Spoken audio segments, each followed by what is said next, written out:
Thanks for joining me again, Brahmas fans. This is Troy Depew, the Texas Brahmas Examiner. I'm here today with Brahmas D-man Andrew Lackner. Mr. Lackner came to the Brahmas this year after 3 years playing for what is now the SPHL Mississippi River Kings. Now, of course, the River Kings were still in the CHL up until this past season, and when they made the switch, Lackner decided to be a Texan.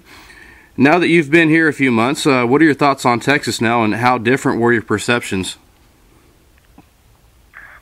Well, it's nicer to play in NYTEX as a Brahma as opposed to, when I was with the River Kings. It's a very tough place. The fans are extremely loud and, can't get enough of their Brahmas hockey. So their support and everything is very nice, and they've welcomed my wife Courtney and I in here, and we're just having a great time down here in Texas.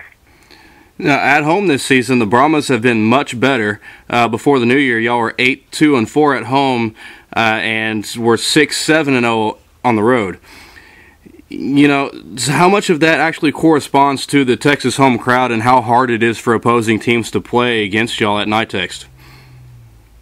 I think it's just, it's well known throughout the league that other teams don't like coming into NYTEX. I mean, it's a small ice surface. It's, really loud with the, the aluminum roof and everything, and the fans are basically on top of you. So, I mean, once they get a little rowdy and start cheering, we feed off of that, and it definitely helps us on the ice for sure. Now, speaking of the size, I know you guys the news was broke that you guys are going to be playing a couple of games each year at the Fort Worth Convention Center.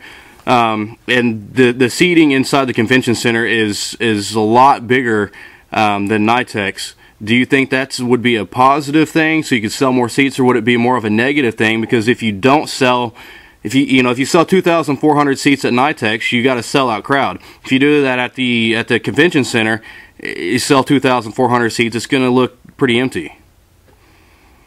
Yeah, I mean, I'm a little indifferent. I mean, I enjoy the comfortability with NYTEX, but down at the convention center, I think what they're trying to do is, basically just try to, sell hockey to, the southern people and the people of Texas here, and get them out to see something maybe that they've never seen before. So I agree. I understand there's two arguments to it. The one is, you have a really good fan base here that's, likes to be loud and do their certain rituals, but in the convention center it might get lost and might be a big crowd, but I definitely enjoy the small crowd and small atmosphere at NYTEX, and like I said, we definitely feed off that pretty well, and it definitely helps. How much of the history of the hockey that started out in Fort Worth do you know about? I'm not too familiar, other than before when I started playing in the league in 7-08 with Tulsa. Other than that, I wasn't familiar with anything when they were, the Fort Worth Brahmas or any other organization part of that. Yeah, it goes back. I mean, they had the Fire and the Texans and the Rangers and the Wings, and obviously the Fort Worth Brahmas started out at the convention center. It's I've been to both places. I've saw the Fort Worth Brahmas playing in the convention center, and I've been in NYTEX. And personally, for me, like you were saying, I like the small crowd. The home feel of the smallness in NYTEX. When you get into a bigger arena like that, it's the noise. Unless you sell it out, the noise isn't quite there. There's not a bad seat in NYTEX because you're never going to be too far away from the ice. So no matter where you sit in NYTEX, you're right there. So personally, for me, I kind of like it better at NYTEX. Yeah, and I mean the kids that come to the games get to have like a pretty unreal interaction with the players. Between periods. I kind of. Myself, and I know other guys do it too, make it a point to, go and high-five them, or, if it makes their night, like, just to see them smiling and be able to see, okay, we used to be those young guys that used to look up to players too. So if we can, be role models or anything for those kids and having them have a chance to be that close up to us in NITEX as opposed to in the convention center, it's not going to be like that. I mean, I've never seen this convention center, but I can imagine it's just like any other big building that you're in. So. And you actually did have high-fived my twin daughters before. Right. And that really made their night. But let's talk about the men in net for the Brahmas, Guggenberger and Silverthorne. Each has their own style of play, and a D-man has to be comfortable with the style of play for each goalie. For example, a D-man has to be comfortable that the goalie can stop the shot so that he, the D-man, can take away the pass, just for one instance. As a D-man, which guy are you more comfortable with in net for you? I honestly am comfortable with both. I think we're very fortunate to have two goaltenders that, like you said, are different in style, but are very talented in their position, and they definitely take pride in trying to make themselves better every day. And as shooters and players, making us better to try to score on them in practice. And they definitely work well as a duo, trying to help one another out, and each one pushes the other one, and supports them just as much as the other one. I know both of them are very competitive and would love to be in there every night, but they understand that, with both of them having their talents, and they have to share that ice time. So they're doing very well, and as a defenseman, I feel comfortable with either guy between the pipes there. So. Now, Silverthorne was ranked as fourth best goalie in the league, and Guggenberger was ranked as the best goalie in the league with the goals against average of 2.26. Guggenberger was named as a reserve goalie for the CHL All-Star Game, which is today. However, Nick Boucher of Fort Wayne was named the starting goalie. Boucher had a goals against average of 2.29, which made him second best. With the CHL All-Stars being decided by a CHL committee, do you think that the league sort of snubbed Guggenberger and the Brahmas by naming the best goalie in the league as a reserve instead of the starter?